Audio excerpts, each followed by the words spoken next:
I'm Eden from FitWiz Hawaii. We're going to be doing October's 3 video challenges. Hi. The first one, I'm just going to break it down. It's a move I created. It's going to be working your triceps, but the cool thing is it's also going to work your obliques in a somewhat kind of a funky angle. So when you move into a forward position, I want you to make sure you have your palms backwards.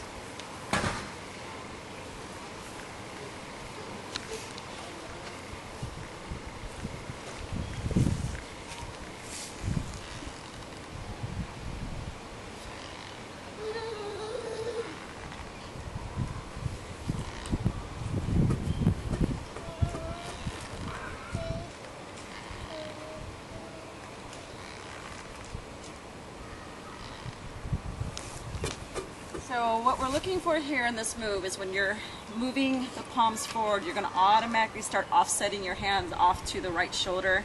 You're going to have a killer oblique contraction, big time tricep contraction, a little bit of shoulder. Okay, this is the second move, and this actually was created in most by a member participant in one of my boot camp classes, so we call this the Shawnee Surprise. I just added in a knee bend in this exercise. Focuses on obliques, lats, shoulders, and hip flexor. So we're going to come down on one side, straps in bottom.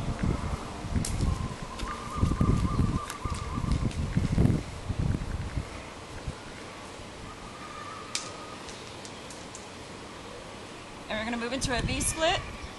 Front leg's going to come in, back leg has to stabilize, and we come together.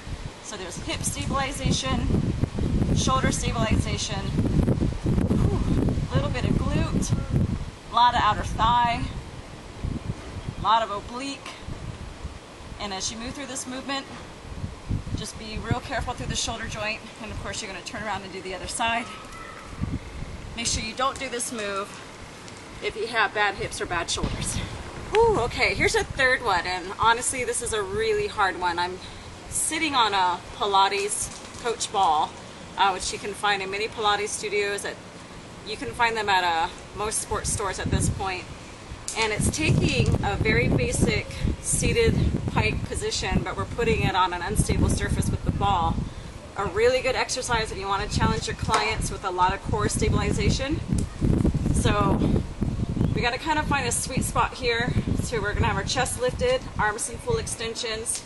First step is, can you get your heels off? And I am putting some pressure down through my straps.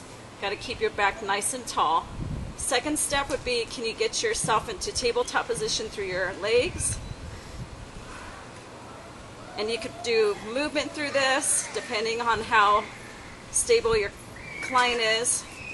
You'd also could just do a small lift through the legs and try to add in arm movement. And that's really hard.